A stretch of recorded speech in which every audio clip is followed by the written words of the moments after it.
Alrighty. Just waiting to see who comes on with me.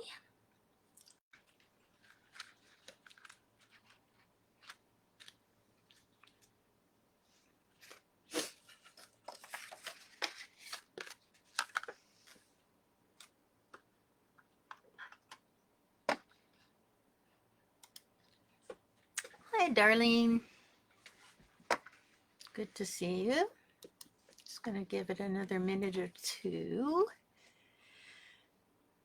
Hi, Carolyn. Just going to give it a minute or two. It's been a bit of a crazy day, and there's Dawn. Alrighty. Nice. I finally figured out how I can watch the comments. Hi, Vanessa. Not so much reply in typing, but definitely try to reply in words. And my camera lighting could be better. I've got just a very small desk to work with tonight. Susan and Heather, nice to see you.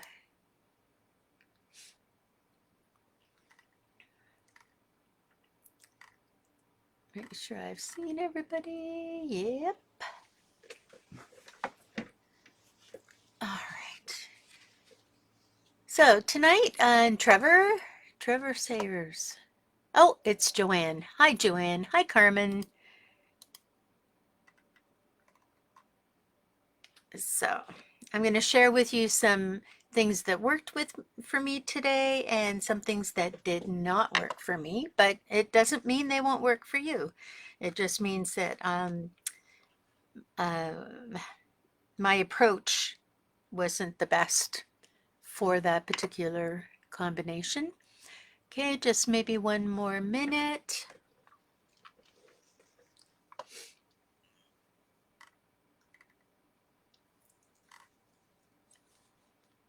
Do, do, do, do, do.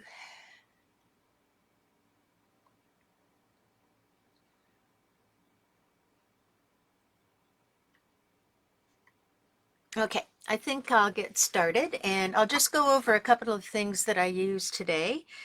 So if you have these things lying around when you're reviewing the video after the fact, you can pull these things together. So I am using Distress Spray inks and Distress pad inks. I use mini pads. They're just more convenient for me. I'm also using Distress Resist spray, glossy accents. I've got my Distress Glaze with me tonight. I did try Versamark, no great results from that. I also used the clear matte dull wow clear embossing powder. Did not have a great result from that, but that's all good. I was using it as a resist and not as a feature. I have a couple of different sprays that I use throughout the day. These ones I just happen to have here are Wild Honey and Ground Espresso. One is a spray stain, the other one is an oxide. And then I have, like I said, my ink mini mini inks, and I have one of these pipettes, and I use the pipette to make color localized. I also had a paintbrush just to brush off excess embossing powder, which didn't work. So I'll show you what I did and why it didn't work, but I probably will not try to do that tonight because I just have my 30 minutes and I want to be able to show you some things that I know are going to work for you. So, and you need to have your embossing folders, some paper, and your embossing 2 clear plates and your base plate. That's all you need. You don't need your shim for this one because the embossing folder acts as a shim. All right, so beginning playing. I used, so I just used the embossing folder, and then I sprayed ink and I sprayed paper, and you know, it's okay, but nothing spectacular. Then I tried it again, trying to um, convince myself that I could do better, but nothing special. Then I did it with some embossing powder. Um, as a resist, and I found that the Versamark dried a little bit too quickly, so you had to put it on fairly thickly to have anything come through. So you can see where it might have been thicker when I applied it than and places where it wasn't probably as thick. The other thing that causes an issue is using a distress oxide versus a distress ink. The oxide tends to sit on top of the um, embossing powder, and it's hard to get it off. So you want to have a super duper, super fine, super shiny embossing powder if you're going to do that. And just to show you, you have to think in reverses for this. So my color was on the flat surfaces, and my embossing ink was on the recessed surfaces for this. So how I actually made that happen was I used the where the lines of the circles were, I could feel those versus where the flats of the circles were. And that way I could just get the embossing ink just on the circular parts, the circular lines, versus the flat lines.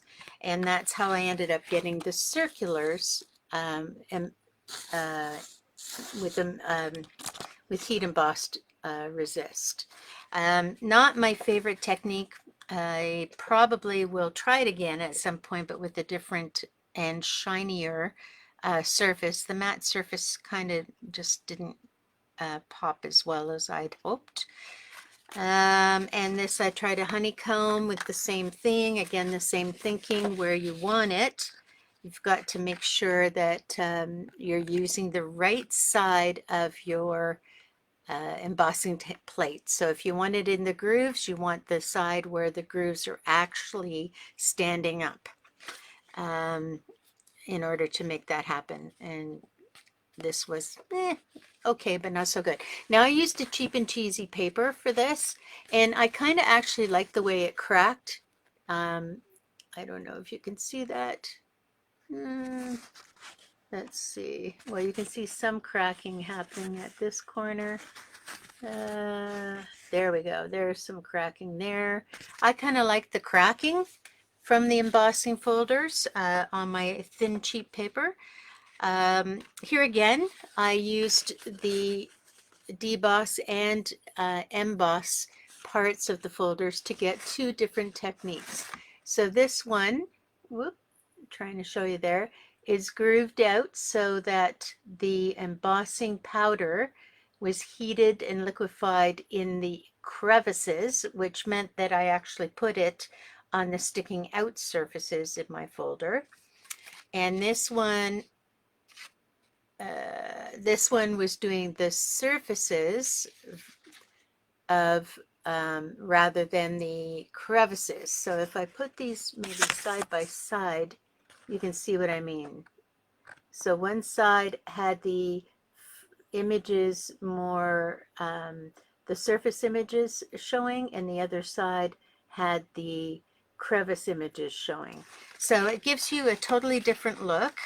If I put those side by side, you can see that the flowers are colored here, but they're resisted here.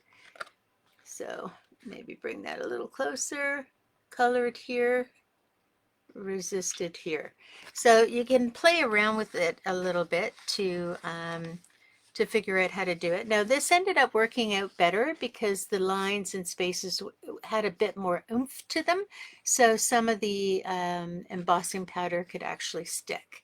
So that was a happier moment, but I still would like to see that with a more shiny surface because it'd be easier to get off.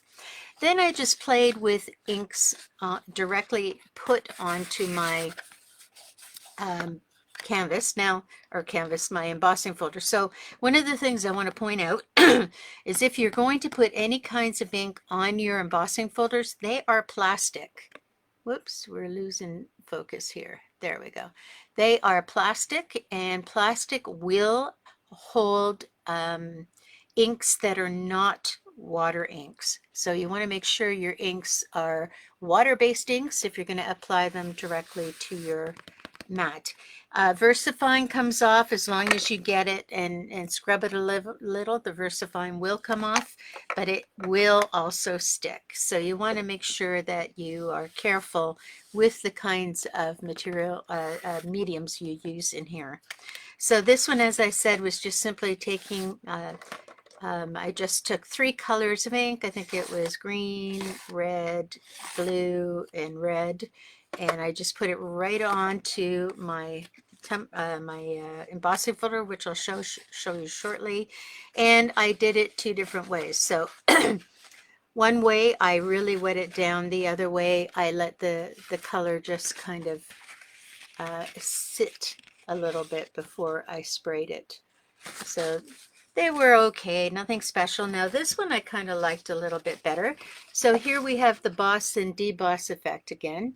So if you look up here in this corner, on this side I took the raised side and put my inks on it. And on this side I put the background as the raised side. So maybe it's hard to show that particular thing. It's how we kind of describe it is that if the image is going down in, it's called debossed, and if it's coming up, it's called embossed. So this is a combination of deboss on this one and emboss on that one. And it's so like this one where you can see that the flowers are going down in, that will give you an embossed surface because the petals are going in. On this one where, let me find it, where the petals are sticking out, right? You can feel the petals sticking out. That will give you an embossed side. Anyway, quick description of embossing. This one I did the same thing. I just put the ink straight on the mat. I used a little stronger colors so it was easier to see. And then you have the embossing and debossing version there. And I got some other ink on the ends because I had an explosion, and I'll explain to you that when I get to the explosion explanation. So these I kind of felt were a little bit more successful, a little more interesting to look at. It's a very pale green there, but it's a nice green. Now here's where I went into a bit of a deeper dive. So I initially just did the embossing and just sprayed over top using my splat box, and kind of worked between my ground espresso and my honey, wild honey spray. And I did 3 layers. I did first wild honey, then I did brown over top, and then I went back and did a layer of wild honey again. And that's why you see some areas are quite orangey in color. So that was kind of fun. It looks better in person than it does on screen. Then I isolated my sprays. So I sprayed my honey on the background all over, and then I isolated my sprays to the flowers inside. The other thing I did was I tried putting, let me see if I can find that folder. I tried putting inside the little areas some of this resist, and the resist didn't really play out well. It has resisted a bit of it, so you can see some resist spots, but it didn't resist the whole thing. And part of the reason is because of the oxide on the brown. It stuck to that matte embossing powder. So again, slippery, shiny, high shiny embossing powder may work better. Okay, so then I slipped into actually portioning color. So this is my color portion, and this is the one that exploded for me. So I'll just put this right up close so you can see it. I didn't distress, or sorry, I didn't emboss anything, heat emboss anything with embossing powder to resist. What I did was I took my little pipette and I sucked out some brown and I laid it in the depression where the center of the flower would go. So filled up the depressions where the center of the flower would go, because that is the embossed area. So it's got a trough.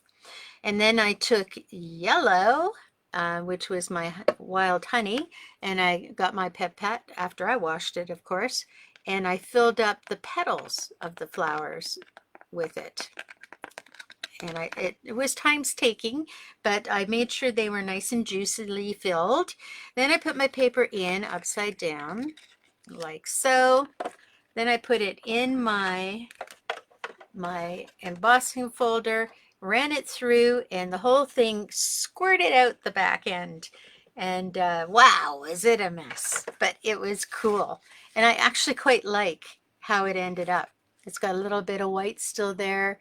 It's kind of a mixy mushiness of colors, brown showing up randomly, but I like it. I just didn't really like cleaning up the mess, so I've got to figure out how to do that without it exploding on me.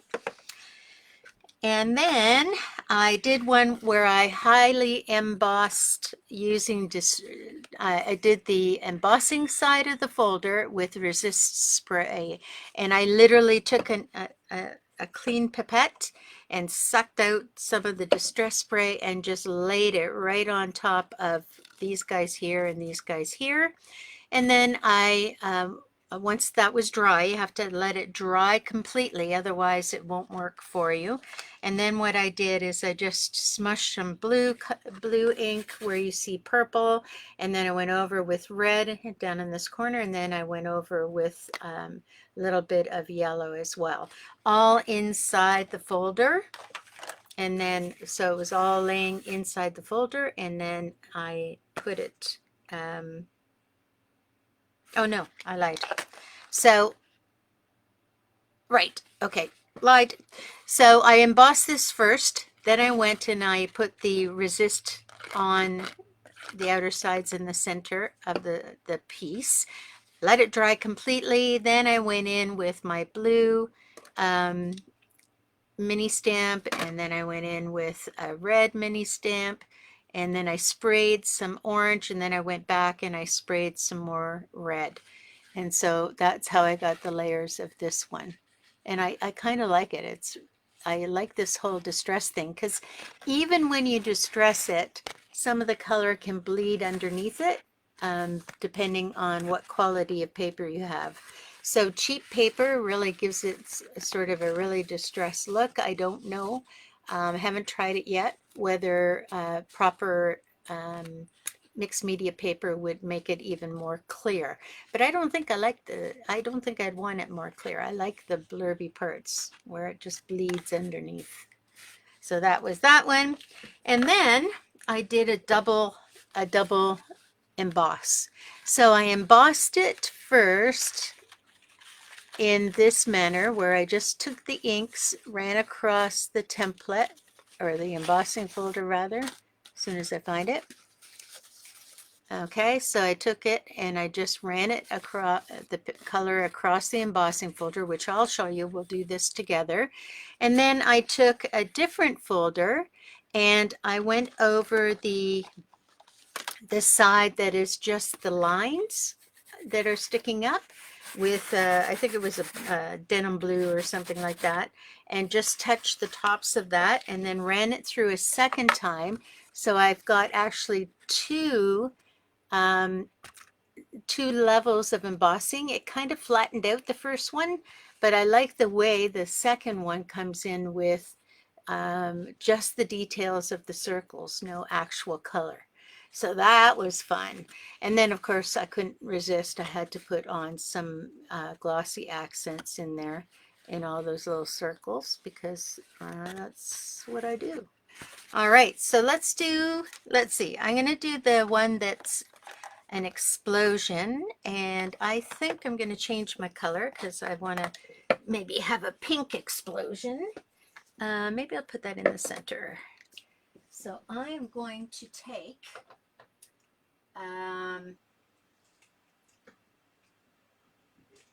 Pitch Flamingo, and I'm going to use the oxide, and I'm going to take then I'm going to take the spray stain wild honey. So I want to do the technique where I fill in with the pipette. It's a science thing anyway, whatever that word is. And I keep losing it. Oh, make sure you have your water around, and make sure you have your towel in case things go awry.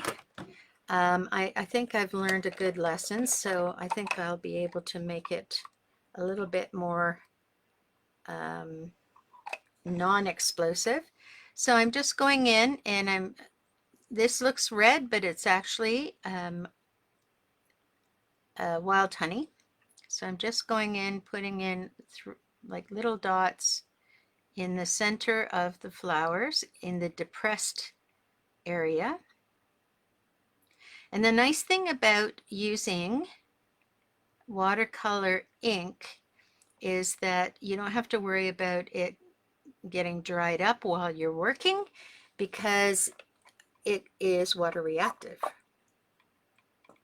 Okay, so you just squish it all back in when you're done, and you immediately do up this container.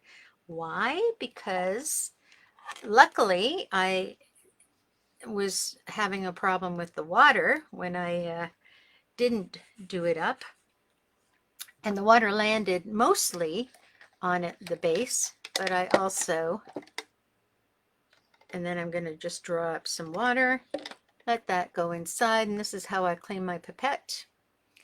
And just let that go into, here's my lovely towels. Just let that go into my towels. And then I take some more, whoops. Takes two swooshes, and then I just let that go. And that's the color out of my pipette. All right, now I'm going to bring, oh, look, I dropped some water there.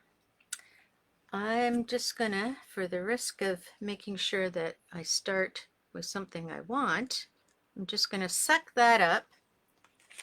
I'm not going to add another one because I want to get moving on. And this is needing a bit of a shake. You always shake your oxides. Your bottom should be the same color as your sides and your top if you're doing it right. Do not shake up and down because it will force the chalk up the little hole in the spray lid, and you don't want to do that. So now, there we go. So now I'm going to just go in, and if I don't get a lot on everyone, I just want a couple of dots wherever, and then where I've over dotted, like big bulbs like that and that, I can go back and suck that up and spread that out a little bit more. So we just want kind of like, you know, the rounded pinheads. That's about the size of the dots you want to see in here.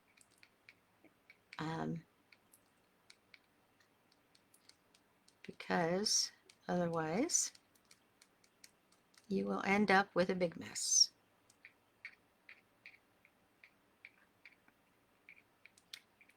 And you can see that I'm not super experienced with sciencey things. I like science, but I don't often do sciencey things to practice pipetting, if that's a word. Okay, and I'm going to look at your comments in a minute. Just got to keep my eye on the ball here. And you'll notice that before you get finished, your oxide is starting to already oxidize, which is kind of cool because it will give you a different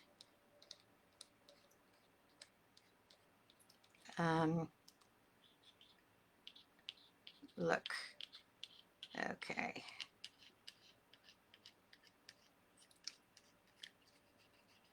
So we're going to see if I can do this without the explosion part. See how I can push and then pull in?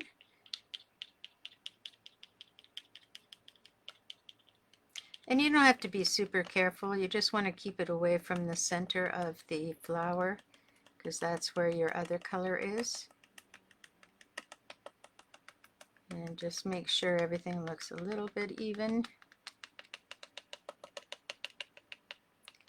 And try not to touch it in where the flower isn't.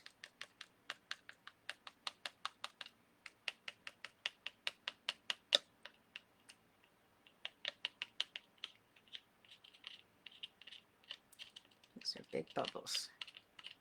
Okay. I got more than I need, so I'm going to send that back. Maybe just pick up a little.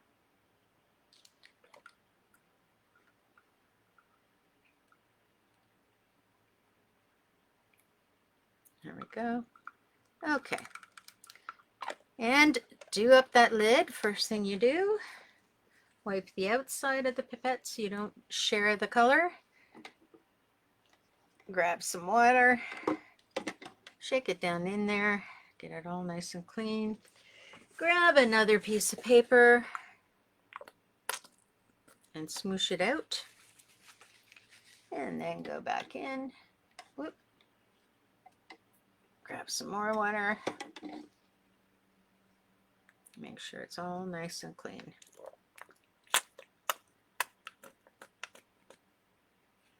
And we're good to go.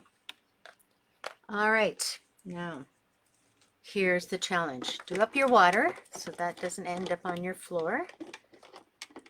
I did have the opportunity to clean my floor when it ended up on mine. Make sure you kind of wipe your hands clean of as much color as you can. All right, now this is laying down, so you're going to put a piece of paper on top. And the best way to do it is to, oh, I have to spray just a tiny bit of water in there.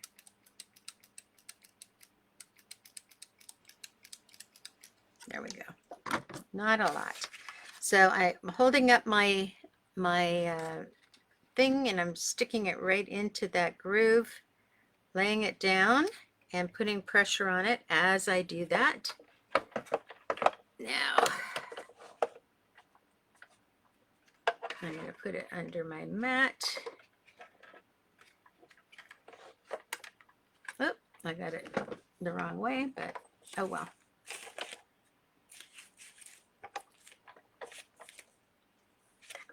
Now, the thing I have to be careful of is it smacking off the end here. So if you just go slowly, it won't go flying. There we go. It went shooting out, and you do get ink on things, so you have to be ready with your cleaning apparatus. So I've got some ink here, simple wipe, and I go over them again at the end of my session with all this stuff too. And now I'm going to pull this out. Whoa. Wow. Look at how pretty that is. And when it's dry, it looks even better. So let's just do a bit of a cleanup. I'm not going to wash this because I do have a bin of water on the floor. Then I'm going to stick that in. And, but I do, oh, you know what? I am doing the wrong thing. I keep telling everybody to use the paper towels when they're taking up good ink. So, I'm gonna wipe this down with a good paper towel and grab that ink because I'm going to be able to keep that. So that one was a little messier, and just wipe that off. At the end, like I said, you're going to want to wipe everything down just in case there's leftover haze of an ink. All right, so this is our one that we did. Now, it's not completely dry. When it gets dry, you'll notice more of the white will show up on the leaves. So let me show you the one that I did before. Is that the one that exploded? Yes. So you can see more of the hazing on the brown. The brown was the oxide. So you can see how chalky it is. So the pink will get chalkier. And the honey should be more or less the same. So there we go. That, I think, worked out rather well. Put that on the pile. Okay, now I'm going to show you the one I did with just simple inking, but using 2 patterns. Okay, so I'm going to use the dark blue. I like the dark blue on top because it's nice and dark and it allows you to see it. So that's going to be our second, whoops. So our second embossing folder is going to be Chip Sapphire. And now I want to go in and I'm going to create, I'm going to take a pine needles.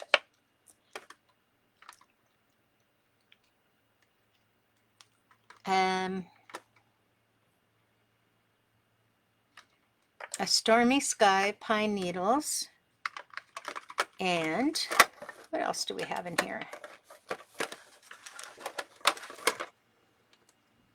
A candied apple, perhaps, or a ripe persimmon. Oh, crackling campfire. Okay, sorry, can't make up my mind. I have so many colors to choose from.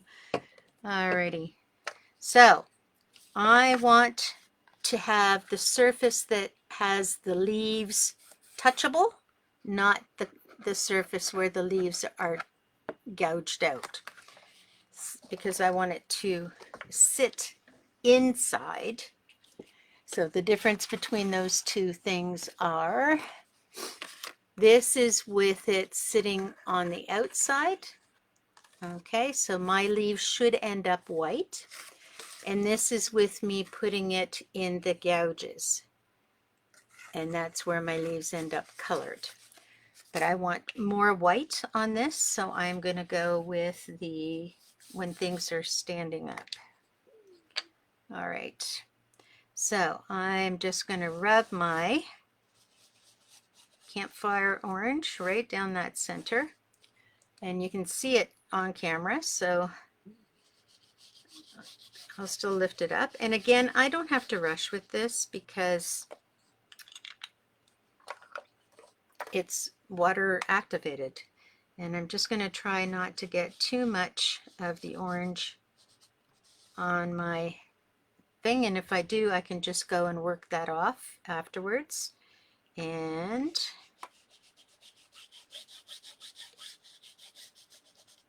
a little more of that smoky blue. And then my pine needles.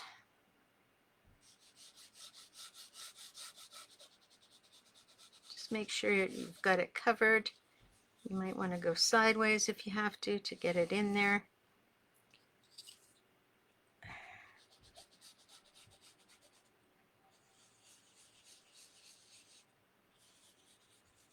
There we go. All right.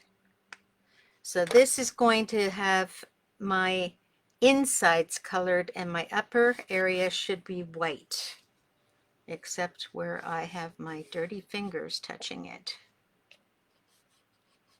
So we just want to take off the dirty fingers, and that's because that last one was messy. All right, I'm going to put this in the way I put the other one in. Lift up the blank side, center this on the not blank side, and slip it under my top plate. Make sure that I don't end up, there we go, and rolling it through. This one isn't very messy, so I don't have to worry about it too much. It's not going to splat out. Alrighty, this is still clean, so I'm going to be okay with that. Now, when we take this off, there we go. You can see what we have there, but I think I should have had my paper down just a little bit lower, not quite into the crack, and it would have got a more even spread there. The other thing I should have done, which I forgot to do, is give it a little spray of water, which would have helped it to move. So that's a couple of things that would improve this, and I'm just going to spray a little bit of water on here now. You should always just put a little bit of water in before you print, because it just helps things to move around a little bit and get in all those nooks and crannies. Because there was quite a bit of ink left on here. Okay, so I got my ink off, and now I'm just going to wipe it down and stick it inside my pan of water, which is on my floor. There we go. Alrighty. So now I want to put this pattern on top, and this side, whoops, hopefully you can still see. I haven't messed that up too much. Okay, this side you can see it has the flat surfaces. So where you see clear, that is a ridge, like a dugout area. Where you see sort of fuzzy, that is a flat surface that I can touch. I want this side. This side, the flat surface is all these thin little circles, and everything else is a gouge. So now I am going to add my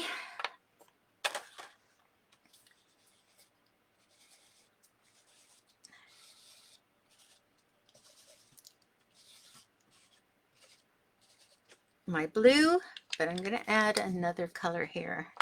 I think I'm going to add mermaid. No, cracked pistachio. And I'm just going to go where the blue isn't, and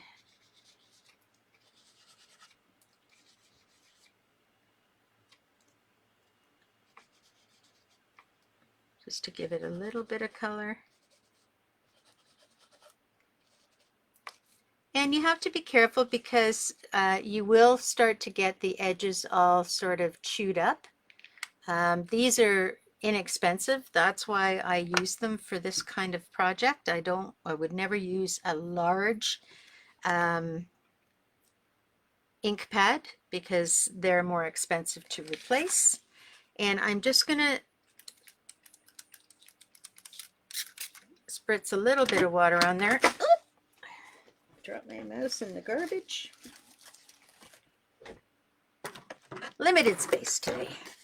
All right, now I'm going to turn down the color side, and I'm going to lay it just a little bit down from the top.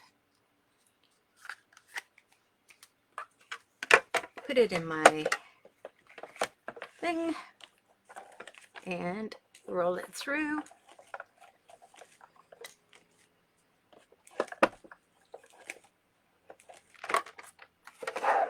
Oops, I may have put too much water in. I can see it through the back. Oh well. we will see what happens. Pick up all the wet that's down here.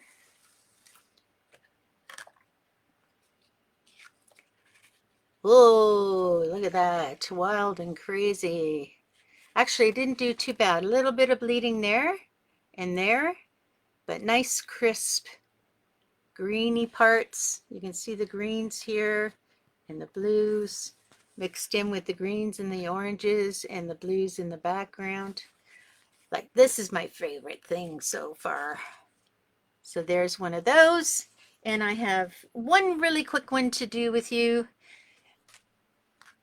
And that's with this one. And it is simply using, I want to find out, the resist. So, I cannot show you this because I have to let this dry, but I'm going to show you how to put the resist in. So all I'm doing is using my resist and just filling the hole. Actually, you know what? I just decided there's an easier way.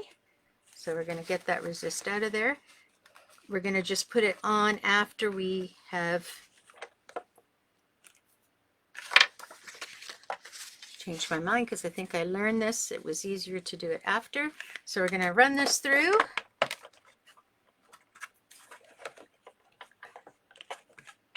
Okay.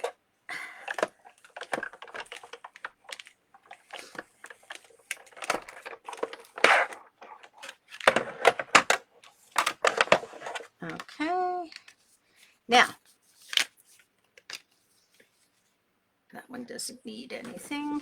Okay, so I am doing the side that stands out, and I am going to do the center and the outer edge of the flower. And I'm literally just painting it on in a little bit of a thick coat.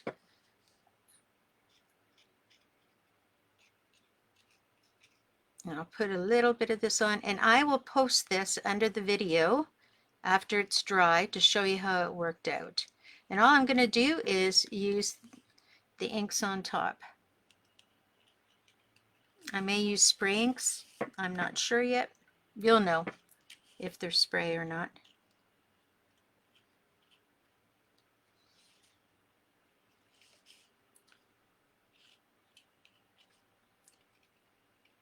Okay, so just to show you that, you can see by the shine where I've got it on there already. Okay, and I have to let that dry. I can dry it with a heat dryer, but it takes longer actually to heat dry it because it actually makes it sticky. So just to let it dry, it takes about 15 minutes, and then I will post the finished piece for this in under the video for you to see later tonight or tomorrow. Anyway, that's it for me, and thank you very much for showing up, and I hope you enjoyed this video. If you're just logging on now, do not worry. Once I'm gone, you can watch this from the beginning because it's no longer alive, and it will be in the Papercrafters Workshop